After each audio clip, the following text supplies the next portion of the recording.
I have the pleasure to be joined by Kaytlynd Lainhart, who is the Chief Philanthropy, Marketing, and Partnership Officer for St. Vincent de Paul, Cincinnati, one of the great nonprofits here in the city. Kaytlynd, thanks for coming on the show. Of course, thanks for having me. That's a heck of a title. Does that all fit on one business card? It is strategic. Our department really is so much more than just philanthropy and marketing. There's a lot of ways to get involved, and we have 3 different areas of ways to really move the mission forward. And so I want to be able to talk about those ways every time I introduce myself. So whether you're giving back financially or partnering with us on marketing or digging in and actually building a partnership through drives and volunteerism, there's so much that you can do with St. Vincent de Paul. Well, and what you guys do is so rooted in the word service is all over your website. The idea of being able to help people in need in a variety of ways. And you guys have, been around for 150 years, 150 plus years,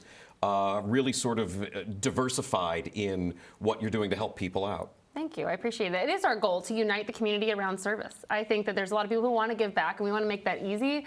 I also think for business owners and leaders and community pillars, it's hard. You have a lot coming at you, and we want to be a place that marries your own values to ways to get your team involved and ways to get your family involved. So uniting around service is huge for us. Around the tenure in the community, same year as the Reds, 1869 is when we started. How about that? And I'm proud of the work that's been built. We stand on the shoulders of giants today, and I think the advancements that's happened at St. Vincent de Paul, and even just the last 3 years, are wild. People have no idea what they knew us as and what we are today has evolved so much. Okay, so tell folks a little bit about maybe what some of the more recent changes have been and what they knew from before versus what things are now. Absolutely. Every time I sit down with somebody, I feel like we're playing catch up. I've been saying it's an exciting time at St. Vincent de Paul, but it keeps growing in ways that, we will have an expectation of what growth might look like. The need is there. Our neighbors are coming to us in droves, and I definitely feel like it's coming down to trust.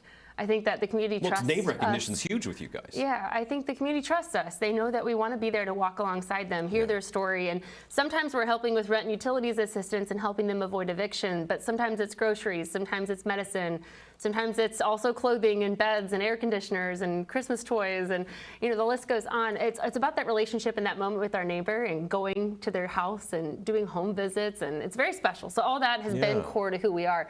What has evolved is, I think, first of all, just the volume. I think that we were serving a much smaller amount just years ago, and this last year we had 500,000 instances of service. Where across the spectrum. Yes, and those are the documented moments where we were able to give something to them around, whether that was rent and utility assistance or food or, a code or whatever that may be. They actually exchange something. So often we have many moments where we're walking alongside the neighbor.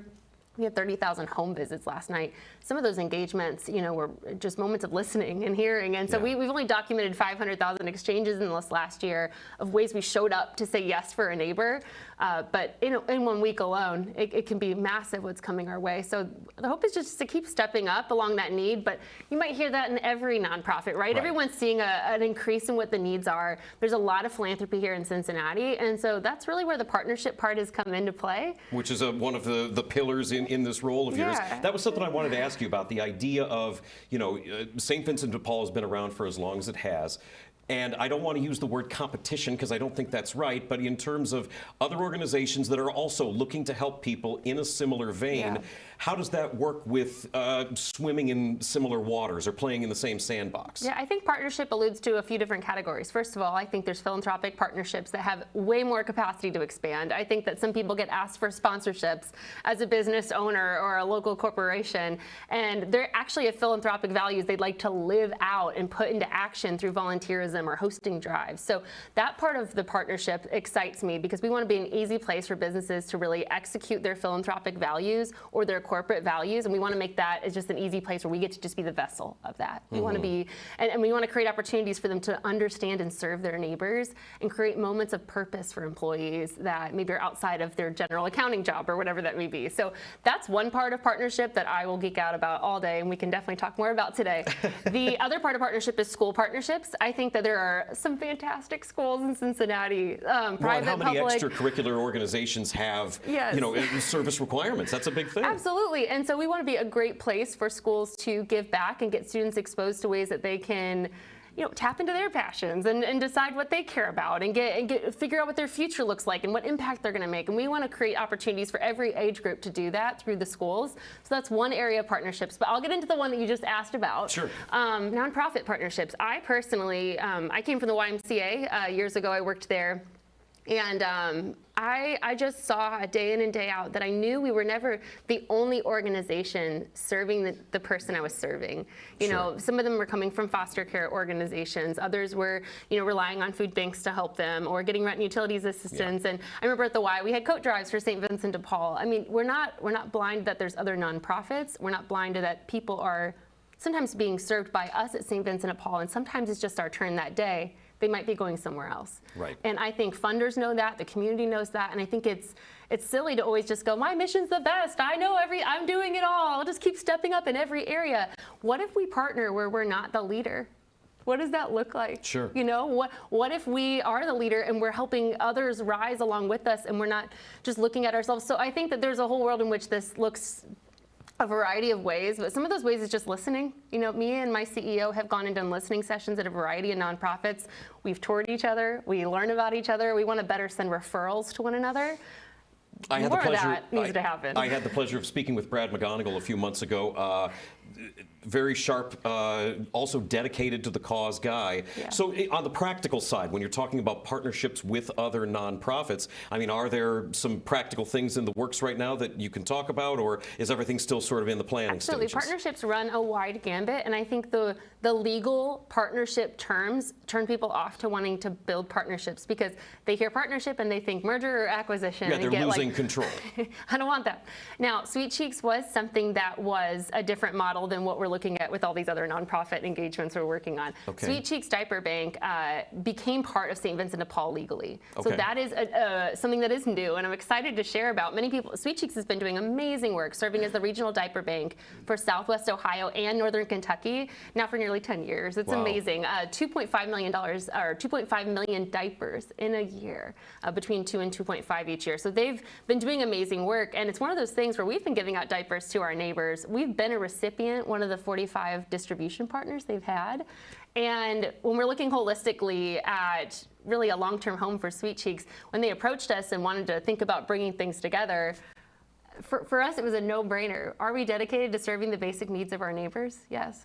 Yeah, of course. And so I'm excited. I think it removes some overhead and some duplication, and we're able to work together formally. I mean, Sweet Cheeks is inside of our Liz Carter Distribution Center on that main floor now, giving out diapers to 45 partner agencies. We're back up to 100% diaper volume. So that one's more of the formal, side that I think people get nervous about, but there's some of that should happen in Cincinnati. I don't think that that's something to turn away at, that we should be formally partnering together. But what I really want to talk about is the beautiful inroads of just listening to one another, knowing one another, rooting for one another like brothers and sisters in the nonprofit space, being less afraid of what will happen with funding and whatever. I think Which is an ongoing challenge. Sure, but I think funders are also sick of hearing our need is up, our need is up, our need is up, and we're all doing very similar things, and that has to be hard for them, and our community wants to help. So what if we're just building better bridges between each other and we're serving better together? I think that's so exciting to think about. I admire the new CEO of Freestore Food Bank. I know he's going around to different partners from Freestore and doing these listening sessions. I think there's a lot of leaders that believe in this right now. Well, and to address one of the pillars of your job title, the marketing idea, the idea that if you're maybe partnering with some of these other organizations and then putting the word out to folks in the community that this isn't just a, hey, we're in need right now and it's our turn to stand and say, please help us, but we're all working together, and maybe that makes somebody's donation dollars go farther. I think that's a good message to put out there for folks. Well, even just there's a difference between a resource guide and a warm referral. I think nonprofits have been really great about resource guides for years. Every nonprofit I've worked at has this 50-page document where you can find every resource and help somebody in front of you. warm handoffs and bridges built between the nonprofits is so exciting to think about. You know, we've referred back and forth with Jobs Plus in our workforce development, and it's been cool to hear the stories of, you know, us referring someone to them and then them helping that person elevate in their career, or them referring someone to us and we're making them a thrift store manager or something at St. Vincent de Paul and elevating them as a driver or whatever. So I think there's so much more opportunity for, if there's real relationship between the nonprofits, there's real transformation that can happen as we're making referrals between us. And there's so much more possible there. So I think it's less about those formal agreements that I think some of that can happen, sure. But I want to just see us better aware of, hey, who am I serving that you might be serving? Are we working well together? Are they aware of what I can do as well? You know, I just think there's more of it, and I'm excited. That sounds, I mean, honestly, that's a level of networking that's no different than in any sort of professional context of knowing somebody who knows somebody, and you're in the nonprofit business, referring people and finding work for folks. Absolutely. I challenge the bottom line concept. I think often we always think, like, what's the most important thing for my bottom line in nonprofit? And usually it's funding and retaining your funding and increasing your funding.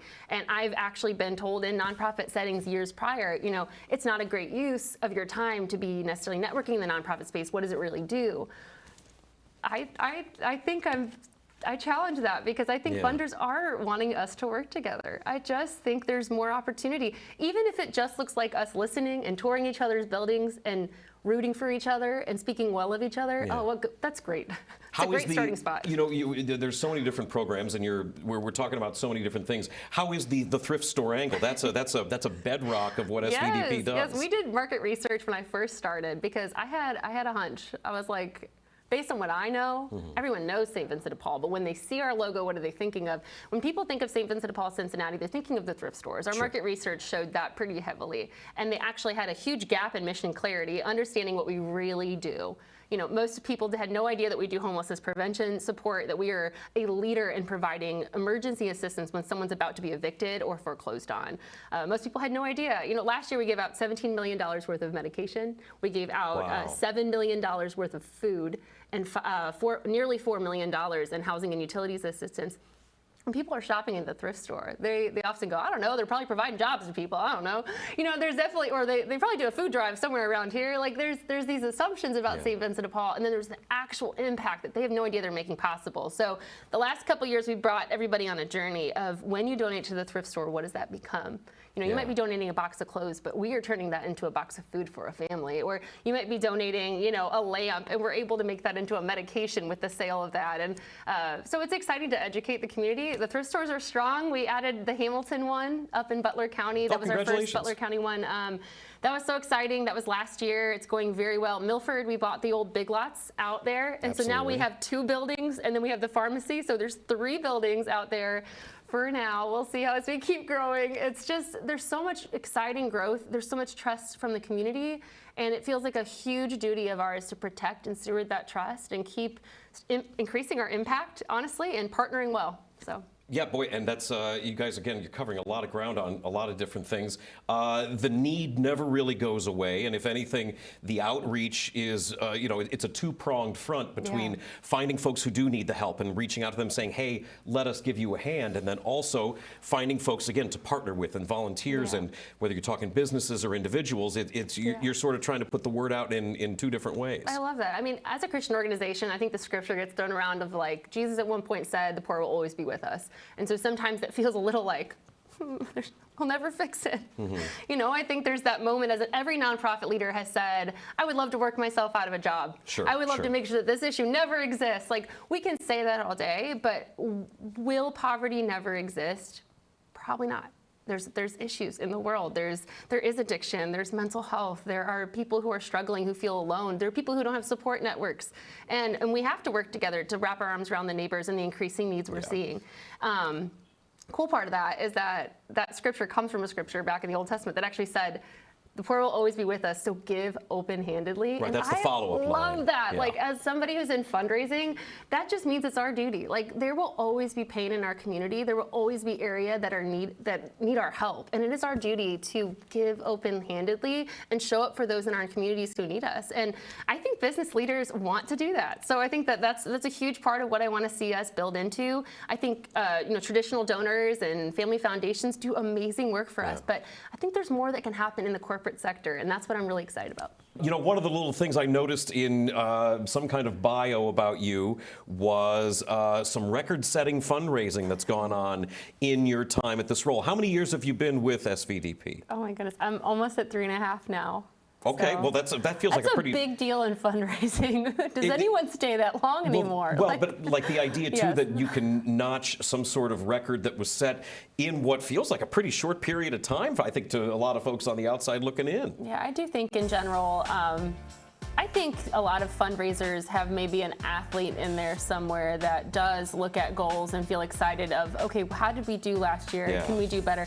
I think that this job attracts that type of person. Well, and speaking of athletes, so, you know, when you're talking about partnering with purpose, one of the many partnerships that SVDP has is working with the Reds. I think, is this Strikeout Hunger? Yes, it is. That's coming up. We are so excited about So that's an Strikeout ongoing Hunger. campaign right now. It is. It's this summer. That's one where I every year try to raise the bar on that one. This year we're trying to feed 25,000 families. Summer Hunger's real, and we like to partner on that and get the word out. You know, one of the things, talking with various food-related nonprofits, there's a little bit more SVDP promotion Yes. from the Cincinnati Refined days. Yeah, absolutely. That It's was so a part-time exciting. thing, though. You are full-time SVDP I'm full now. St. Vincent de Paul. You'll see me out anywhere I can possibly be talking about our mission. It's definitely my #1 priority is to get awareness out there and get people excited and tap into their own purpose as they hear about our mission. Well, you know, that last pick had some, you with some other folks, and I recognize Brendan Cull in there of the Yes. chamber. And again, getting back to partnerships and finding ways to work with organizations that are interested in sort of furthering your mission. But then you brought this up too, B, the idea of having people, whether it's an owner, whether it's a manager, whether it's street level Yeah. employees that are maybe looking to do something that brings them a sense of satisfaction and accomplishment. Because there's no matching when you do volunteer and help with an organization like St. Vincent de Paul to genuinely feel good about what you're doing with your own spare time. Yeah, absolutely. I think we talked a little bit about this before I came on today, the power of a leader and the power of a brand, and how brand alignment is huge, and as you're building partnerships and ensuring that you're putting yourself next to people that you feel you're excited about and you feel like get you. The other part is actual relationships, like real relationships. So often fundraisers are bouncing between places that they've worked, and it's hard to actually build a long-term relationship with a partner. Some of what I want to build at St. Vincent de Paul is less just about me as a person, but also getting our board involved, getting our staff involved, all of that. But it is about relationships. It's about a person being very aware of what they care about as a leader and finding a way to make that happen in their workplace. And it'll change lives of everybody around them if they'll do it.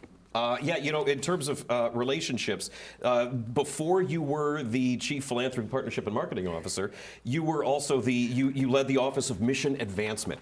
Everything is relationships, right? Whether you're talking in the nonprofit world, whether you're talking about selling advertising or selling freeze-dried candy like that gal with the Florence business. Yeah, like that's neat. it's building relationships. It's finding connection with people and then getting them to buy into what you're doing. Absolutely. The Office of Mission Advancement is the newly named title of our department. It used to be External Relations, which I think is a pretty corporate term. It's like, oh, I represent the organization, I hold external relationships, I'm working on gathering revenue and doing marketing. But what I love about Mission Advancement is that it keeps the mission at the core. It's like, there's a lot of ways to move our mission forward, and I don't think dollars is the only one. I think that drives and volunteerism are going to lead the way. I think service learning is huge for companies, to get to have an experience, to really learn about the community's needs, put yourself in the shoes of a neighbor in need and experience that and simulate that with your team and then debrief. That unlocks a lot. And so I think mission advancement is so much more than just raising money. Yeah, well, and then again, trying to be able to meet people where they're at. And, a lot of folks maybe can't write a check, but they could show up and work at the thrift store for a little bit or volunteering at a food drive. Yeah. You are clearly very passionate about this organization and the work that it does. Did I see, are you from Illinois? Where are you a local gal? Where are you from? I am from Illinois. I grew up in a small town of 400 people in Roberts, Illinois.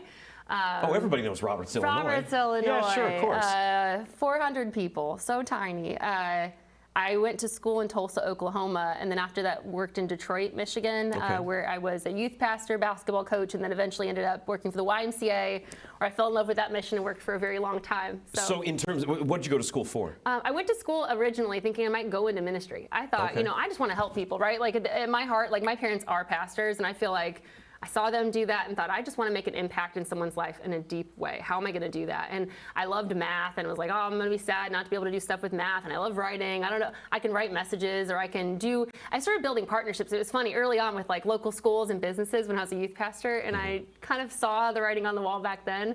But no, I went to school for that, and they actually changed the department name while I was in school to Youth and Family Development, the major that I was working through. It still had a ministry focus, but I learned so much about how families and young people are developing and kind of what the strong things that needs to be happening in a kid's life. And so I got very passionate about youth development early on. The idea, and then you're talking about getting a job at the YMCA afterward, service clearly being a core value to the way you want to live your life professionally. 1,000%. I think I'm forever going to be a camp girl. I actually never worked at the YMCA camp aside from doing sports camps. Before my Y days, I did 7 summers at Lake Williamson in Illinois as support staff, and then executive intern, and then activities director. And that camp, that is actually a lot of how I lead in corporate world today. Oh. I do. Well, I bring a lot. I think why people have this like fun, weird breed about them. I think there's a lot of that in fundraising world and in media world. You get a lot of great personalities. The personality comes from tapping into purpose, confidence, and a little bit of joy in your life. And you know what? That's what we do here every day on the Working Lunch. I'm tapping into purpose when we're talking to you. Well, that's what you said. Okay, so like let's give that example. Just a moment ago, you said in this role, there are times that I'm writing something and I think, ooh, that really feels like me. Okay. I get to bring my full self to this job. Okay, so that's how I feel in my job, right? Like I love that. Like those moments where you get to be fully creative and a little weird. Yeah. Right? Like, because your full self gets to show up. It's weird. And people love that. People love where they get to connect with someone who's really putting it all on the table and saying, I've got this idea, I've got this dream, I think we can make it happen. That same energy is what Partnerships with Purpose is all about. It's creating moments for leaders in our community to have fun with their teams, to build community retention within their employees and get out and serve together and tap into something different and create moments of maybe an employee who works in, we talked about accounting as an example, say they work in accounting, but they really have a passion for serving the homeless. Like they get to come and walk through our pantry and help someone shop for groceries or get a bag that they can take with them on the bus. Like it creates that moment, it sparks a moment of purpose that feels like, oh, this is a part of me I didn't know was there. This is pretty cool. Well, and and there's nothing wrong with like having that be part of the messaging and how you would sell the service to people that are looking to maybe do some kind of volunteer work, right? It's okay to feel good about helping somebody. And if you're talking about on a generational level, whether you've got Gen X folks, whether you've got millennials, or whether you've got Gen Z, a younger group of people, craving authenticity, I think, is something that a lot of people are looking for, and some sort of experiential experience, something that feels good about doing something versus, again, just maybe writing a check once a year. Yeah, absolutely. The data backs that up. I mean, Gen X is leading the way and saying, I don't want to just cut you a check. I want to do something about this. And I think that same energy is bled into millennials and in Gen Z. I think they were more likely to donate financially if they've done something physically, like being part of a drive or attending a training or volunteering and physically doing something behind it.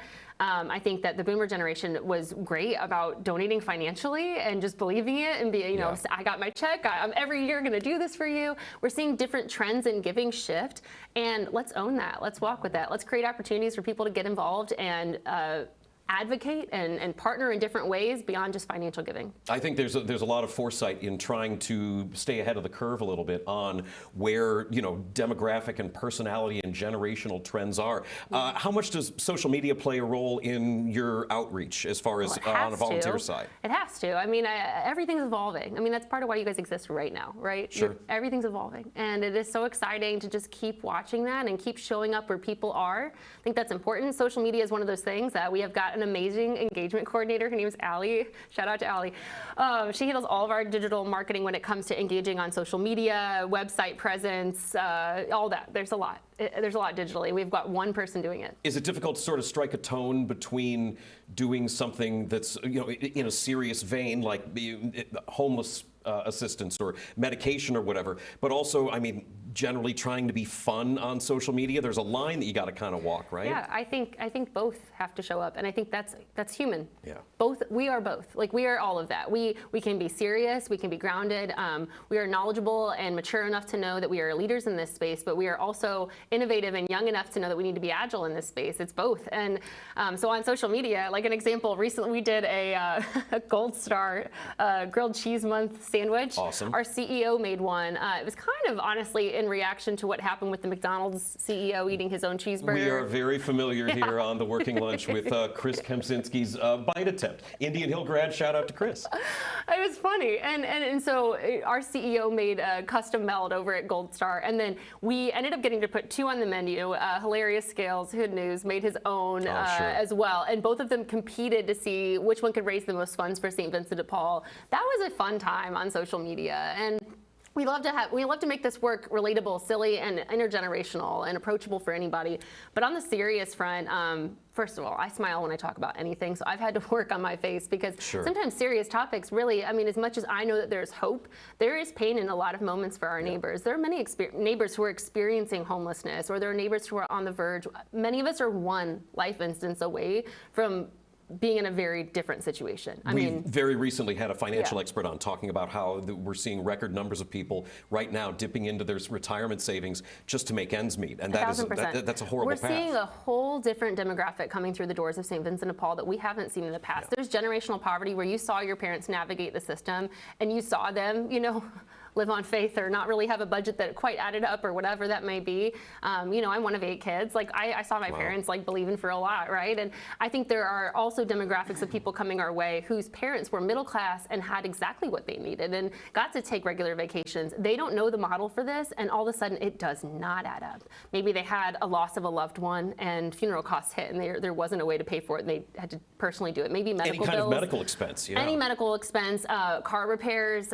even just like rent going up or groceries going up. I mean, how much was your grocery bill last week? More than I can remember it being in recent years. So imagine that every week, and then the accumulation of every week's grocery bill going up, and that the effect of that on a family's income. Childcare costs are insane. Yeah. And so summer hunger, when we talk about that, it's huge because childcare costs are up, transportation costs are up, food costs are up. You might be running an AC unit, so that cost is up. And so families are turning to us saying, I don't know how my situation quite adds up. Will you help me with this thing? And often at St. Vincent de Paul, Cincinnati, we're able to go, okay, that is the thing you're coming to us for. What might be a root thing that we can try to help treat? That's huge. Maybe we can help provide. Actually, you could get help from our charitable pharmacy, and you qualify to get your medications from us for free. Now you can actually afford your groceries and your rent. So it's a bit of that we get to see. That's a lot. It covers a lot of ground. The thrift stores, AC distribution, medical stuff, homeless stuff. St. Vincent de Paul Cincinnati is an outstanding organization. Is the website svdp.org? svdpcincinnati.org. I knew it had to be a little bit more specific than that. Check them out. Really worth your time. Tons of passion clearly coming from Kaytlynd Lainhart and other folks at St. Vincent de Paul Cincinnati.